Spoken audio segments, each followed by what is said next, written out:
Hello everybody and welcome to another video from me, Matt Goddard at the Boxing Locker, and today I'm talking to you about the eagerly anticipated, highly awaited, perhaps a little bit too late, undisputed clash between two titans of boxing, Errol Spence Jr. and the man Terence Crawford. Now, what a fight for the fans, what a fight for boxing, and what a fight for the legacy of either fighter. No matter the result really, these are the fights we want to see. These are the kind of fights that match up to those golden era fights that are still famous today. The Hagler, Hearns, Leonard, Duran sort of era. And these are the fights we want to see more of. See them big names matching up. So credit to both men for making the fight. And it's a great thing to see for boxing, for the fans. So let's get into the nitty gritty of things. So first and foremost, we have two men with a very, very efficient, powerful, dynamic, and accomplished style. They differ in that Errol Spence is a far more, what you would call, fundamentally simple boxer. But that isn't a detrimental fact. That's not a weakness. That's a strength. His fundamentals are astoundingly good. He maintains position well. He doesn't do anything complicated or flashy, or there's no real flourishes. There's no things you look at and you think, how has he done that? You know, like there would be if you were watching Jaron Ennis, for example. But everything he does very, very well. He's got a great chin. He's very, very strong at the weight, and very big at the weight as well. You saw him in the face-off. He looks much, much more naturally large than Crawford. So that could be advantageous. He has very good jab. He has good counter punching. He's very accurate with his punches as well, which is also beneficial. It's important to be accurate with your punches. And that magnifies the power of those punches. He has a great shot selection as well. You know, he picks his punches really well. The shot that he dropped Porter with was just beautifully executed. Good hand manipulation, moderate defense. I mean, he gets hit, but he doesn't tend to get hit with high volume of punches due to all of those other facts that I've already mentioned. Terence Crawford, a more adaptable option, a guy who, no matter what style he's up against, tends to adapt and overcome to that style. Usually takes a couple of rounds and then kind of runs away with the fight.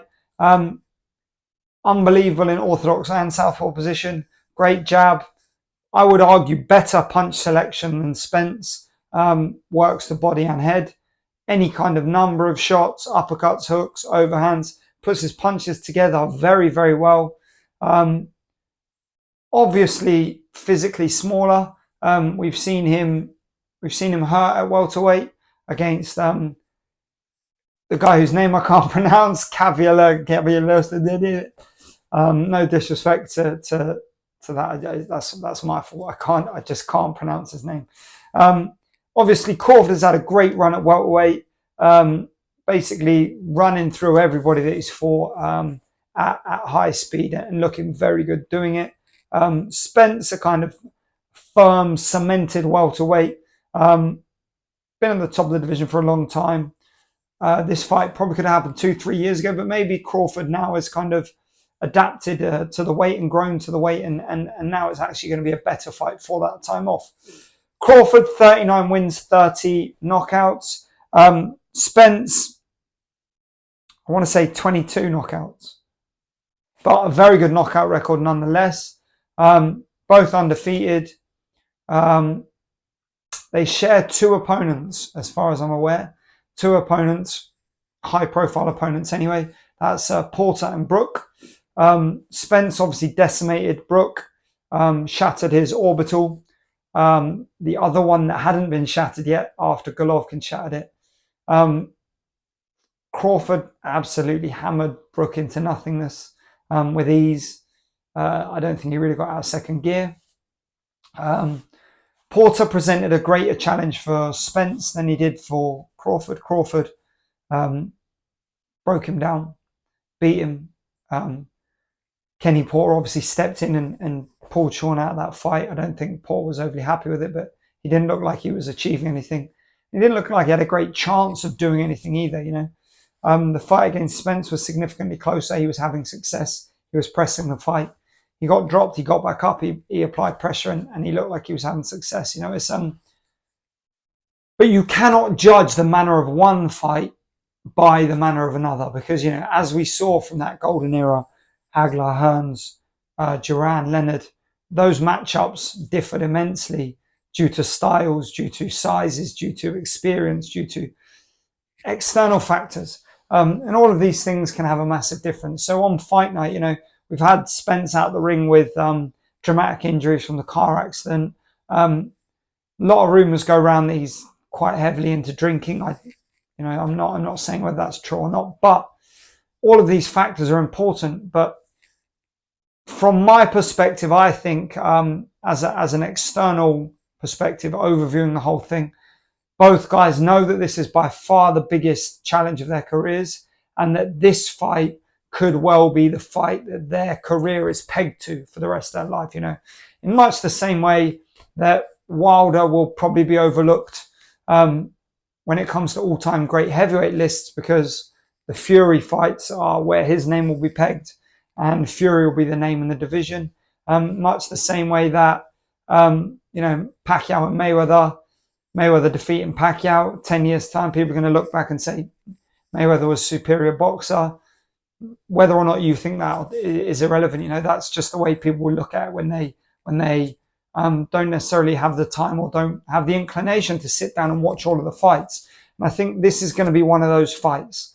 I think Spence wins. He's looked at as a future Hall of Famer. I think personally he wins. He'll move straight up to light middleweight and challenge up there. I think if Crawford wins, he cements himself as a top 3 pound for pound name. And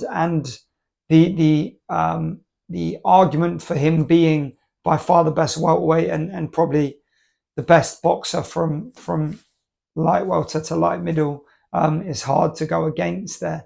Now, on to the fight prediction. That's enough blathering on. How do I think the fight will play out?